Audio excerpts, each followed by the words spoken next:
नमस्कार दोस्तों, आप सभी का स्वागत है आपके अपने ही चैनल बेस्ट एजुकेशन पर। दोस्तों आज की वीडियो में डिस्कस करेंगे सामान्य हिंदी का टेस्ट नंबर 18। ठीक है दोस्तों, रोजाना हम टेस्ट लगा रहे हैं दोस्तों। ये उसका उसी कड़ी में दोस्तों हमारा 18वां टेस्ट है। इससे पहले हमने 17 टेस्ट कर लिए हैं, 17 टेस्ट लगा लिए हैं। अगर आपने वो नहीं देखे हैं तो जा करके ज़रूर देखिए, सबसे पहले उनको देखिए। ठीक है, बहुत ही इंपॉर्टेंट और सेलेक्टेड क्वेश्चंस को करा रहे हैं दोस्तों, बहुत ही इंपॉर्टेंट है उत्तर प्रदेश पुलिस के लिए। तो आज का वीडियो भी बहुत ही इंपॉर्टेंट रहने वाला है। 30 क्वेश्चंस को डिस्कस करेंगे, तो वीडियो को लास्ट तक जरूर देखना। वीडियो बहुत ही इंपॉर्टेंट रहने वाली है आपकी परीक्षा की दृष्टि से। ठीक है, तो सारे क्वेश्चंस बहुत ही इंपॉर्टेंट है और अपनी तैयारी को आप लोग चेक भी कर सकते हैं कि किस तरीके से हम तैयारी कर रहे हैं, अपनी कितनी तैयारी हमारी कंप्लीट है। ठीक है, तो 30 क्वेश्चंस को डिस्कस करेंगे। तो 30 में से कितने क्वेश्चंस को आपने सही किया कमेंट करके जरूर बताना। ईमानदारी से कॉपी और पेंसिल ले लीजिए, सभी पे 30 क्वेश्चंस को लिख लीजिए, उस पर नंबर A B C डाल करके, और दोस्तों लगाते जाइए टिक के आपने इनमें से कितने क्वेश्चंस को सही किया। ठीक है, कॉन्सेप्ट प्लस क्वेश्चंस दोनों को हम कर रहे हैं, क्वेश्चंस के साथ साथ कॉन्सेप्ट भी हम क्लियर करते चल रहे हैं। ठीक है, प्रत्येक क्वेश्चन को डिफाइन जरूर करेंगे, तो वीडियो को अंत तक जरूर देखना, बहुत ही इंपॉर्टेंट है उत्तर प्रदेश पुलिस के लिए। ये दोस्तों सामान्य हिंदी का हमारा 18वां टेस्ट है। ठीक है दोस्तों, तो चलिए शुरू करते हैं आज का अपना इंपॉर्टेंट वीडियो इंपॉर्टेंट क्वेश्चंस के साथ। ठीक है दोस्तों, टेस्ट नंबर 18 हिंदी व्याकरण का। तो ये रहा दोस्तों क्वेश्चन नंबर 1 आपकी स्क्रीन पर। विद्यालय शब्द में है दोस्तों, विद्यालय शब्द में कौन सी संधि है? स्वर संधि, व्यंजन संधि, विसर्ग संधि या फिर इनमें से कोई नहीं? बताइए यहाँ पर कौन सा ऑप्शन सही हो जाएगा। तो दोस्तों विद्यालय शब्द में दोस्तों हमारी स्वर संधि है। ठीक है दोस्तों, कौन सी संधि है? विद्यालय में दोस्तों स्वर संधि है। ठीक है, यहाँ पर हमारा ए ऑप्शन बिल्कुल राइट हो जाएगा। बात करें दोस्तों हम संधि की, तो संधि हमारी 3 प्रकार की होती हैं। ठीक है दोस्तों, स्वर संधि, व्यंजन संधि और दोस्तों विसर्ग संधि, ये हमारी 3 प्रकार की होती हैं। बात करें स्वर संधि की, तो स्वर संधि जो होती है हमारी दोस्तों ये 5 प्रकार की होती है। इसके 5 भेद होते हैं: दीर्घ संधि, गुण संधि, वृद्धि संधि, यण संधि और दोस्तों अयादि संधि। तो दोस्तों विद्यालय जो है ये हमारा दीर्घ संधि का उदाहरण है, दीर्घ स्वर संधि का उदाहरण है। ठीक है दोस्तों, यहाँ पर हम जब विद्यालय के हम दोस्तों संधि विकसित करेंगे तो ये हो जाएगा हमारा विद्या धन आलय। ठीक है दोस्तों, विद्या धन आलय। तो यहाँ पर हमारा बड़ा आ और यहाँ का हमारा बड़ा आ, दोनों मिलकर के क्या बनना है दोस्तों? बड़ा आ बनना है, दीर्घ स्वर बनना है। ठीक है, तो हमारी कैसी हो जाएगी? दीर्घ स्वर संधि हो जाएगी। तो यहाँ पर हमारा ऑप्शन नंबर ए जो है बिल्कुल राइट हो जाएगा। स्वर संधि का उदाहरण है विद्यालय। ठीक है, चलिए आई होप क्लियर हो गया होगा। नेक्स्ट क्वेश्चन, प्रश्न नंबर 2। प्रश्न नंबर 2 है पवन का संधि विच्छेद होगा। पवन का संधि विच्छेद क्या होगा? प धन वन, पवधन अन, या फिर पवधन अन, या फिर पवधन न? बताइए कौन सा ऑप्शन यहाँ पर सही हो जाएगा। तो दोस्तों पवन का जो संधि विच्छेद करेंगे हम, तो दोस्तों ये हो जाएगा हमारा पौधन अन, पौधन अन। ठीक है दोस्तों, पौधन अन। यहाँ पर हमारा ओ और प्लस दोस्तों अ मिलकर के क्या बनना है? अब बनना है। क्या बनना है दोस्तों? अब। ठीक है, तो यहाँ पर हमारी अयादि संधि का उदाहरण है, ये अयादि संधि हो जाएगी। तो यहाँ पर हमसे पूछा है कि पवन का संधि विच्छेद क्या होगा, तो दोस्तों यहाँ पर हमारा सी ऑप्शन बिल्कुल राइट हो जाएगा, पौधन अन। ठीक है, ये अयादि संधि का उदाहरण है दोस्तों। चलिए नेक्स्ट क्वेश्चन, प्रश्न नंबर 3। प्रश्न नंबर 3 है हिंदी में वचन होते हैं। इंपॉर्टेंट क्वेश्चन है दोस्तों, हिंदी में वचन होते हैं। तो दोस्तों 1 होते हैं, 2, 3 या फिर अनगिनत? बताइए कौन सा ऑप्शन यहाँ पर सही हो जाएगा। हिंदी में दोस्तों वचन जो होते हैं हमारे, वो दोस्तों 2 होते हैं, 2 वचन होते हैं। ठीक है दोस्तों, एक वचन और दोस्तों बहुवचन। ठीक है, तो यहाँ पर हमारा बी ऑप्शन बिल्कुल राइट हो जाएगा। नेक्स्ट क्वेश्चन, प्रश्न नंबर 4। प्रश्न नंबर 4 है भारतीय का बहुवचन होगा। ये जो शब्द है दोस्तों हमारा भारतीय, इसका दोस्तों बहुवचन पूछा है। भारतीयों, भारतीयों या फिर भारतीयों? बताइए, या फिर दोस्तों बहुवचन नहीं होगा? कौन सा ऑप्शन यहाँ पर सही हो जाएगा बताइए। तो दोस्तों भारतीय का जो बहुवचन होगा दोस्तों भारतीयों होगा। ठीक है दोस्तों, क्या होगा? भारतीयों। ठीक है, इस तरीके से। तो यहाँ पर हमारा ए ऑप्शन बिल्कुल राइट हो जाएगा। चलिए नेक्स्ट क्वेश्चन, प्रश्न नंबर 5। प्रश्न नंबर 5 है जिन शब्दों में प्रयोग के आधार पर कोई परिवर्तन नहीं होता उन्हें कहा जाता है। जिन शब्दों में प्रयोग के आधार पर कोई परिवर्तन नहीं होता है उन्हें कहा जाता है। पद, विकारी या फिर अविकारी या फिर दोस्तों पदबंध? बताइए कौन सा ऑप्शन यहाँ पर सही हो जाएगा। तो दोस्तों जिन शब्दों में प्रयोग के आधार पर किसी भी प्रकार का परिवर्तन ना हो, उन्हीं को दोस्तों हम अविकारी शब्द कहते हैं। ठीक है, सी ऑप्शन हमारा बिल्कुल राइट हो जाएगा। ए का मतलब होता है दोस्तों नहीं। ठीक है, विकार नहीं, तो अविकारी का मतलब क्या हो गया, जहाँ पर विकार ना हो किसी भी स्थिति में। ठीक है, तो हमारा सी ऑप्शन बिल्कुल राइट हो जाएगा। चलिए नेक्स्ट क्वेश्चन, प्रश्न नंबर 6। प्रश्न नंबर 6 है, शब्द के सही रूप का चयन कीजिए। शब्द के सही रूप का चयन कीजिए। कवित्री, कवि, कवियत्री या फिर कवियत्री। बताइए यहाँ पर कौन सा ऑप्शन सही हो जाएगा क्वेश्चन नंबर 6 के लिए। तो दोस्तों शुद्ध वर्तनी का चयन किया करना है दोस्तों हमें। तो दोस्तों यहाँ पर हमारा ऑप्शन नंबर सी जो है बिल्कुल राइट हो जाएगा, कवयित्री, कवयित्री। ठीक है, इस तरीके से लिखेंगे। ये बहुत ही इंपॉर्टेंट क्वेश्चन है, वीवीआईपी में लगा लीजिए इसको। कवयित्री बहुत शुद्ध, या तो शुद्ध वर्तनी में पूछ लेगा या फिर स्त्री मतलब लिंग में पूछ लेगा। ठीक है, बहुत ही इंपॉर्टेंट है, तो सी ऑप्शन हमारा बिल्कुल राइट हो जाएगा। नेक्स्ट क्वेश्चन, प्रश्न नंबर 6, कवि का स्त्रीलिंग रूप है। दोनों ही क्वेश्चन को मैंने इसमें दोस्तों इंक्लूड कर दिया है। कवि का स्त्रीलिंग रूप है, कवित्री, कवि, कवित्री या फिर कवियत्री। बताइए कौन सा ऑप्शन यहाँ पर सही हो जाएगा। तो दोस्तों कवित्री का स्त्रीलिंग जो होगा वो, कवि का जो स्त्रीलिंग होगा दोस्तों ये कवित्री हो जाएगा। सी ऑप्शन हमारा बिल्कुल राइट हो जाएगा, कवि का स्त्रीलिंग कवियत्री। नेक्स्ट क्वेश्चन, प्रश्न नंबर 8। प्रश्न नंबर 8 है, संस्कृत के वे शब्द जो हिंदी में बिना किसी परिवर्तन के प्रयुक्त होते हैं कहलाते हैं। संस्कृत के वे शब्द जो हिंदी में बिना किसी परिवर्तन के प्रयुक्त होती हैं कहलाते हैं। संस्कृत, तद्भव, तत्सम या फिर देशज। तो दोस्तों हमारा यहाँ पर ऑप्शन नंबर सी बिल्कुल राइट हो जाएगा, तत्सम शब्द कहलाते हैं दोस्तों। ठीक है दोस्तों, क्या कहलाते हैं, तत्सम। ठीक है, संस्कृत भाषा के वे शब्द जिनका हम रूप परिवर्तित नहीं करते, ज्यों का तो अपनी हिंदी में यूज़ करते हैं, उपयोग करते हैं, उन्हीं को हम तत्सम शब्द कहते हैं। जैसे दोस्तों हमारा अग्नि हो गया, अग्नि हो गया। ठीक है दोस्तों, ग्रह हो गया, पवन हो गया, ठीक है, जल हो गया। इस प्रकार से ये सभी हमारे संस्कृत भाषा के हैं, तत्सम शब्द कहलाते हैं। तो यहाँ पर हमारा ऑप्शन नंबर सी बिल्कुल राइट हो जाएगा। नेक्स्ट क्वेश्चन, प्रश्न नंबर 9। जब किसी समास में दोनों पद प्रधान हो तो उसको कहते हैं।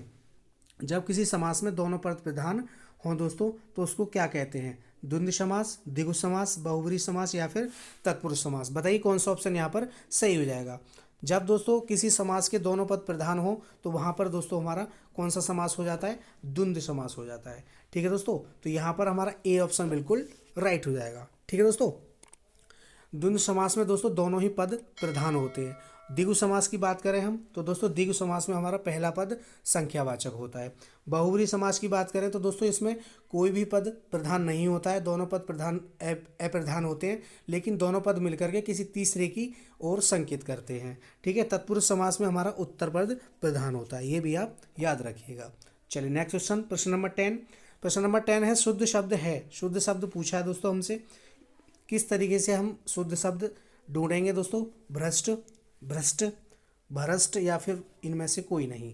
बताइए कौन सा ऑप्शन सही हो जाएगा, कौन सा शब्द शुद्ध है दोस्तों। तो दोस्तों यहाँ पर हमारा ऑप्शन नंबर बी जो है बिल्कुल राइट हो जाएगा, भ्रष्ट। भ्रष्ट जो है हम इस तरीके से लिखते हैं। ठीक है, तो यहाँ पर बी ऑप्शन हमारा बिल्कुल राइट हो जाएगा। नेक्स्ट क्वेश्चन, प्रश्न नंबर 11। प्रश्न नंबर 11 है, अनुरक्त का विलोम शब्द है। अनुरक्त का विलोम क्या होगा, आरक्त, विरक्त, निरक्त या फिर आसक्त। बताइए कौन सा ऑप्शन यहाँ पर सही हो जाएगा। तो दोस्तों हमारा अनुरक्त का जो विलोम होगा वो दोस्तों विरक्त होगा। ठीक है दोस्तों, क्या होगा, विरक्त। ठीक है, तो बी ऑप्शन हमारा बिल्कुल राइट हो जाएगा। सभी चैप्टर से क्वेश्चन देखने के लिए मिलेंगे। ऐसा कॉम्बो टेस्ट करा रहा हूँ जिसमें दोस्तों आपको सभी चैप्टर्स का रिवीजन होगा दोस्तों, सभी चैप्टर आपको कवर किए गए हैं। ठीक है, बहुत ही इंपॉर्टेंट क्वेश्चंस करा रहा हूँ, बहुत ही इंपॉर्टेंट टेस्ट हैं, उत्तर प्रदेश पुलिस के लिए रामबाण है। ठीक है, तो ज़रूर तैयार कीजिएगा। तो चलिए दोस्तों नेक्स्ट क्वेश्चन देख लेते हैं, क्वेश्चन नंबर 12। क्वेश्चन नंबर 12 है, निम्न में से किस समूह में सभी शब्द तत्सम हैं।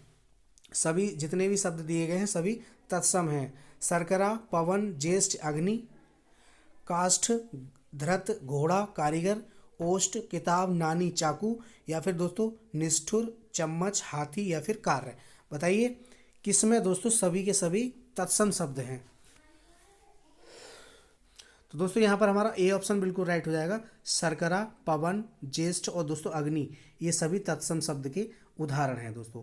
ठीक है, सभी कैसे हैं, तत्सम शब्द हैं। तत्सम शब्द वे शब्द जो संस्कृत भाषा के होते हैं और उनका बिना रूप परिवर्तित किए हम हिंदी में उपयोग करते हैं, वही हमारे तत्सम कहलाते हैं। तो यहाँ पर हमारा ए ऑप्शन बिल्कुल राइट हो जाएगा। नेक्स्ट क्वेश्चन प्रश्न नंबर 13। प्रश्न नंबर 13 है किस शब्द में कु उपसर्ग नहीं है। पूछा है दोस्तों हमसे नहीं है। ठीक है दोस्तों, कौन सा उपसर्ग? कु। ठीक है, कुरूप, कुशल, कुकर्म या फिर कुचाल। बताइए यहाँ पर कौन सा ऑप्शन सही हो जाएगा। तो दोस्तों हमारा ऑप्शन नंबर बी जो है बिल्कुल राइट हो जाएगा, कुशाल।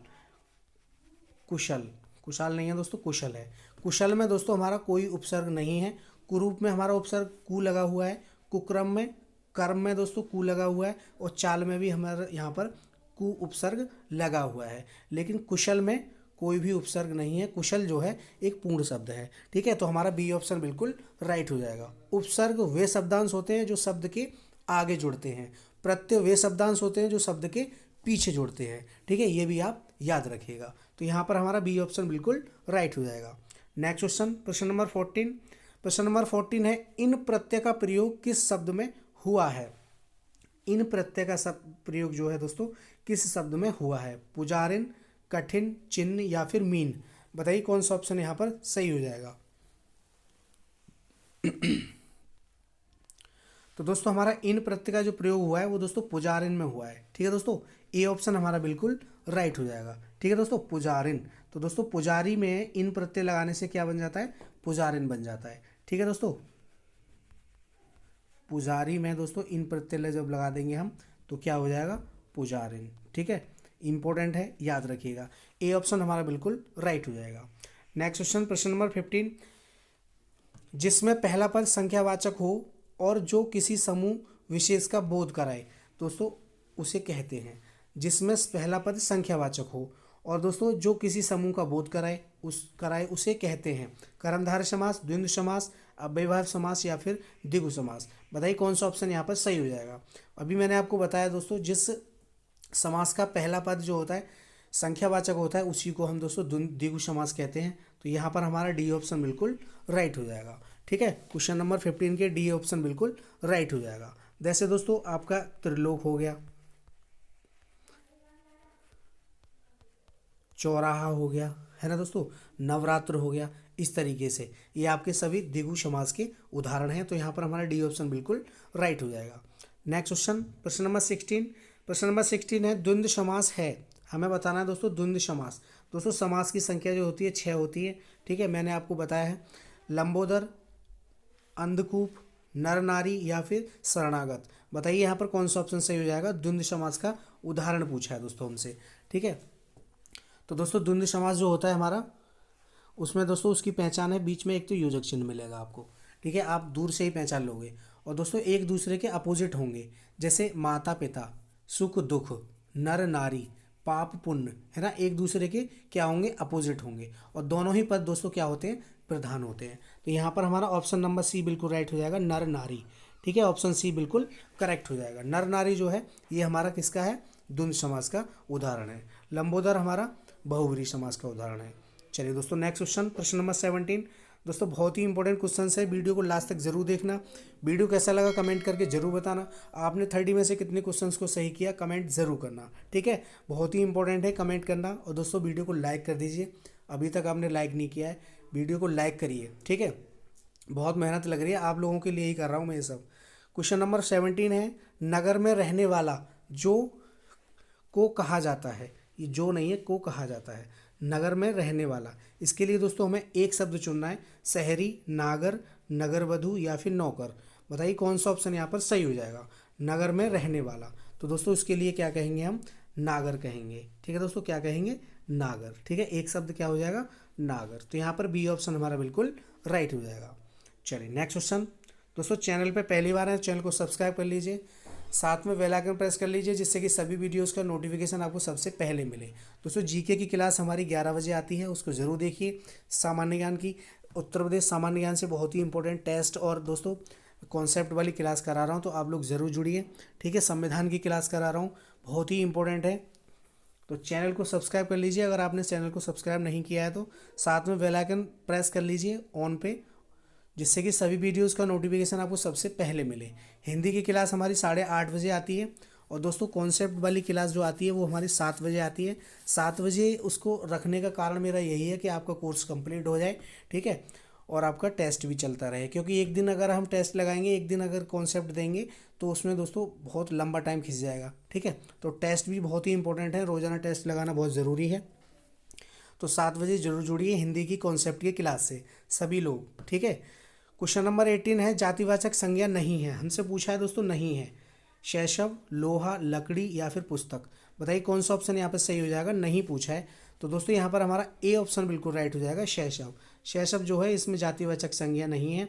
लोहा, लकड़ी, पुस्तक, इनमें दोस्तों हमारे तीनों में जातिवाचक संज्ञा है दोस्तों। ठीक है, कौन सी है, जातिवाचक संज्ञा। जातिवाचक संज्ञा जो किसी जाति का बोध कराए, है ना, जातिवाचक संज्ञा कहलाती है। संज्ञा हमारी 5 प्रकार की होती हैं, आप लोग इनको अच्छे से नोट डाउन कर लीजिए। जातिवाचक, व्यक्तिवाचक, समूहवाचक और द्रव्यवाचक और आपकी भाववाचक। ठीक है, 5 प्रकार की संज्ञाएं होती हैं। तो यहाँ पर हमारा ए ऑप्शन बिल्कुल राइट हो जाएगा।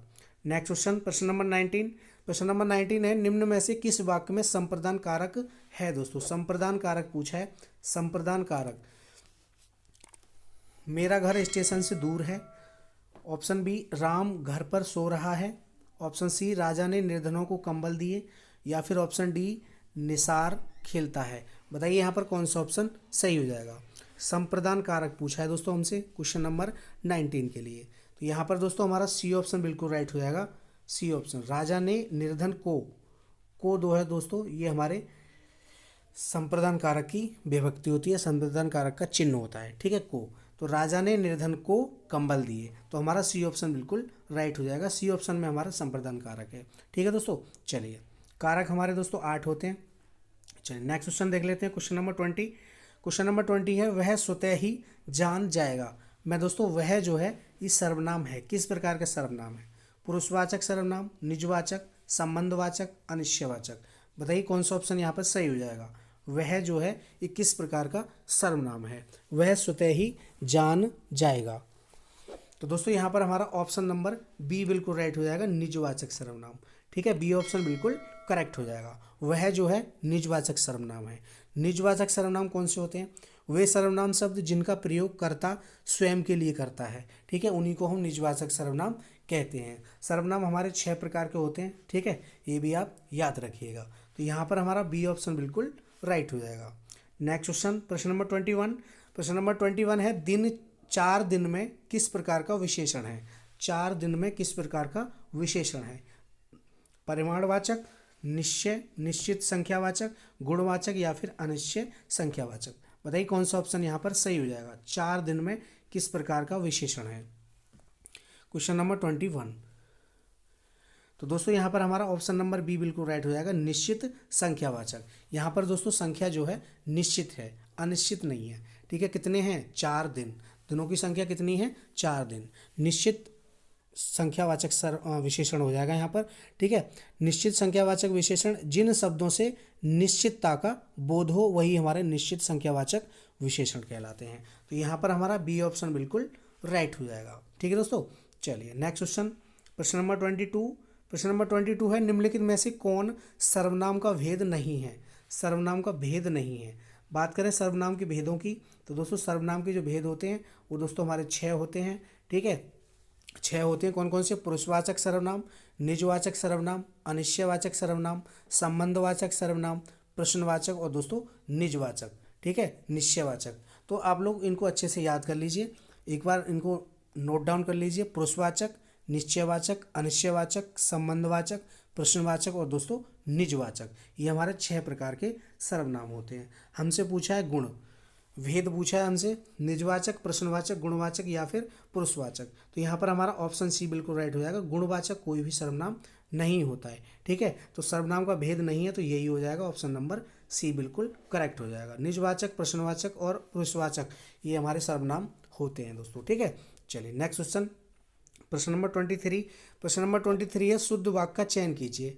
शुद्ध वाक्य बताना है दोस्तों हमें। वह सारी रात भर पढ़ता रहा, वह सारी रात पढ़ता रहा, रात भर पढ़ता रहा, वह पढ़ता रहा, वह सारी रात भर।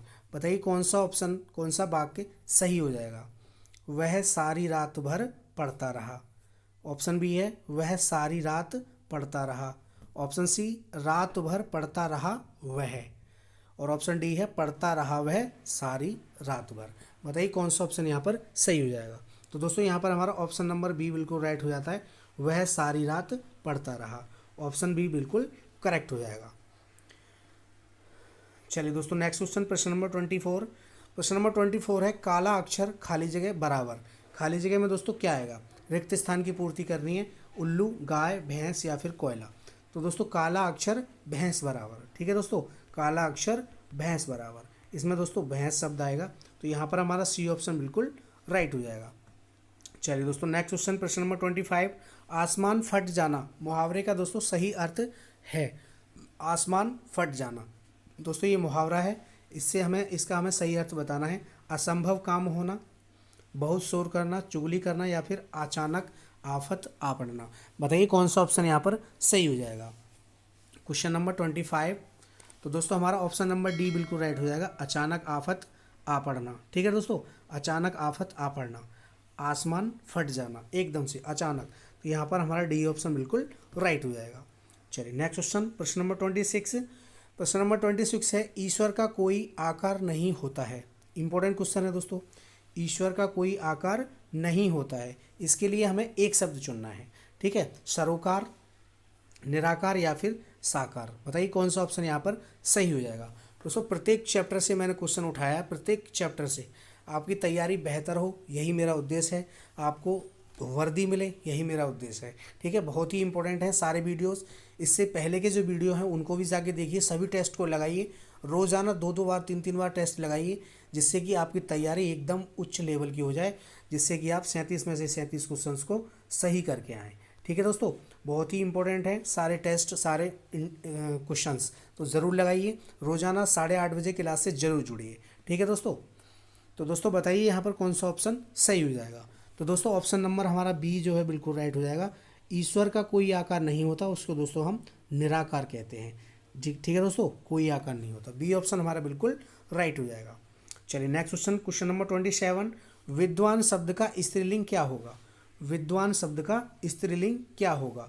विदुषी, विदुमती, विद्यामती या फिर विद्यानमती। बताइए कौन सा ऑप्शन यहाँ पर सही हो जाएगा। तो दोस्तों विद्वान का जो स्त्रीलिंग होगा वो दोस्तों विदुषी होगा। ठीक है दोस्तों, तो यहाँ पर हमारा ए ऑप्शन बिल्कुल राइट हो जाएगा, ऑप्शन नंबर ए बिल्कुल करेक्ट हो जाएगा। चलिए next question, question number 28। Premchand के अधूरे उपन्यास का नाम है। प्रेमचंद का ऐसा कौन सा उपन्यास है दोस्तों जो अधूरा है, अधूरा रह गया। प्रेमचंद के अधूरे उपन्यास का नाम बताना है हमें। गबन, रंगभूमि, मंगलसूत्र या फिर सेवा सदन। बताइए यहाँ पर कौन सा ऑप्शन सही हो जाएगा। तो दोस्तों प्रेमचंद के अधूरे उपन्यास का जो नाम है वो दोस्तों मंगलसूत्र है। ठीक है दोस्तों, याद रखिएगा, बहुत ही इंपॉर्टेंट है। कौन सा है दोस्तों, मंगलसूत्र। ठीक है, इंपॉर्टेंट है, याद रखिएगा। ठीक है, तो यहाँ पर हमारा ऑप्शन नंबर सी दोस्तों बिल्कुल राइट हो जाएगा। रंगभूमि, गबन, रंगभूमि और दोस्तों सेवा सदन, ये भी आपके मुंशी प्रेमचंद के ही उपन्यास है, इनको भी आप नोट डाउन कर लीजिए। तो यहाँ पर हमारा सी ऑप्शन बिल्कुल करेक्ट हो जाएगा। चलिए next question, question number 29। Hindi भाषा का प्रथम प्रमाणिक ग्रंथ कौन सा है। हिंदी भाषा का प्रथम प्रमाणिक ग्रंथ कौन सा है। सतसई, रामलला नहचू, पृथ्वीराज रासो या फिर आला ऊधल। बताइए कौन सा ऑप्शन यहाँ पर सही हो जाएगा। हिंदी का प्रथम प्रमाणिक ग्रंथ, तो दोस्तों ये है पृथ्वीराज रासो। ठीक है, सी ऑप्शन हमारा बिल्कुल राइट हो जाएगा। चलिए नेक्स्ट क्वेश्चन, प्रश्न नंबर 30 और इस वीडियो का दोस्तों लास्ट, प्रश्न नंबर 30 और इस वीडियो का लास्ट। जूही की कली कविता के कवि कौन है। इंपॉर्टेंट क्वेश्चन है दोस्तों, जूही की कली कविता के कवि कौन है। निराला, प्रसाद, महादेव वर्मा या फिर पंत। बताइए यहाँ पर कौन सा ऑप्शन सही हो जाएगा। तो दोस्तों जूही की कली जो कविता है इसके जो लेखक हैं वो हैं दोस्तों निराला। ठीक है, ए ऑप्शन हमारा बिल्कुल राइट हो जाएगा। निराला जी की और भी रचनाएं हैं, परिमल है, गीतिका है, अर्चना है, आराधना है, ठीक है, अनामिका और दोस्तों गीत कुंज, ये भी है, बहुत ही इंपॉर्टेंट है, सभी के सभी इनको नोट डाउन कर लीजिए। तो दोस्तों ये थे 30 क्वेश्चंस। वीडियो कैसा रहा कमेंट करके जरूर बताना। आपने 30 में से कितने क्वेश्चंस को सही किया कमेंट ज़रूर करना। अपनी तैयारी को बेहतर करिए, अपनी तैयारी को चेक करिए। साथ में दोस्तों कॉन्सेप्ट वाली क्लास भी आ रही है, उनको भी आप ज़रूर देखिए। ठीक है, नोट डाउन करते जाइए, बहुत ही इंपॉर्टेंट है आपकी परीक्षा की दृष्टि से। तो चलिए मिलते हैं अगली वीडियो में नए टेस्ट के साथ। तब तक के लिए जय हिंद, जय भारत, धन्यवाद दोस्तों।